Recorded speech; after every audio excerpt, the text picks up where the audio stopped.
ihe mere isi agụ ji bụrụ akwa ndị Igbo na-akwanyere ugwu. Agụ bụ anụmanụ kacha nwee nkwanye ugwu dịka omenala Igbo si dị.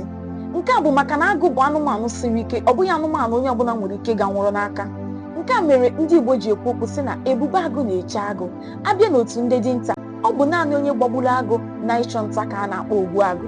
Ogbuagụ bụ echichi na-egosi na mmadụ bụ dike na onye ahụ abụghị onye ụjọ. Onye akpọrọ ogbuagụ na-enwe nkwanye ugwu pụrụ iche n'etiti ụmụnna ya nakwa n'obodo. N'oge gboo, ndị chiri ogbuagụ na-eyi akwa pụrụ iche nke esere isi agụ na ya iji wee gosi ike ha kpara. Ọ bụ otu a ka uwe a esere isi agụ si wee bụrụ ihe nkwanye ugwu n'ala Igbo. Uwe ndị gboo yiri abụghị ụdị uwe a ndị Igbo na-eyi taa. Isi agụ bụ onyinye a na-enye ndị dike ndị garala agha wee tụrụ ugo wee lọta. Nke a bụ iji wee gosi ụdị nkwanye ugwu ndị Igbo na-enye anụmanụ ha na-agba agụ. Mana dịka oge na-agazi, a maliteziere tinyebe eserese ọdụm n'akwa kama nke agụ, n'ihi na ndị Igbo kwenyere na ọdụm na-egbu agụ.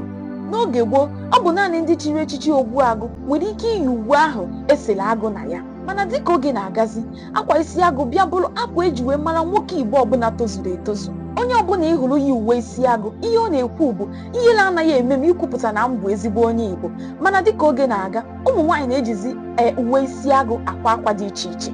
Maka n'oge mbụ, a na-ekwu na nwaanyị anaghị eyi uwe isi agụ, mana ihe niile agbanwechala ugbu a. Maka na ụfọdụ ụmụ nwaanyị ejirila uwe isi agụ a na-ekwu okwu ya kwa akwa agbamakwụkwọ nke ị na-ahụkwa na ngalaba mgbasa ozi dị iche iche. Ya bụ isiokwu bụ na akwa isi agụ nwere ụdị dị iche iche, mana onweghị nke a na-emepụta n'ala Igbo.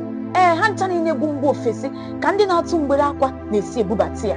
Ọ bụ na mba Turkey ka esi ebubatakarị akwa isi agụ, ụfọdụ na-esikwa na mba India abata. Mana e nwezikwara ụfọdụ akwa ndị ọzọ eji wee mara ndị Igbo nke gụnyere akwa ete. A na-emepụta nke a n'obodo akwa ete dị n'Abia steeti. Akwa ọcha ejikwa nke a wee mara ndị Igbo bi na mpaghara Anioma, Onitsha na mba ndị ọzọ bi na osimiri Niger. Ọ nwekwara nke a na-akpọzi ukwu akwa abụọ eji wee mara ụmụ nwaanyị bi na mpaghara ọwụwa anyanwụ. Ama m na isi na nke a wee mụta ihe ọkụ ya. Gwa m,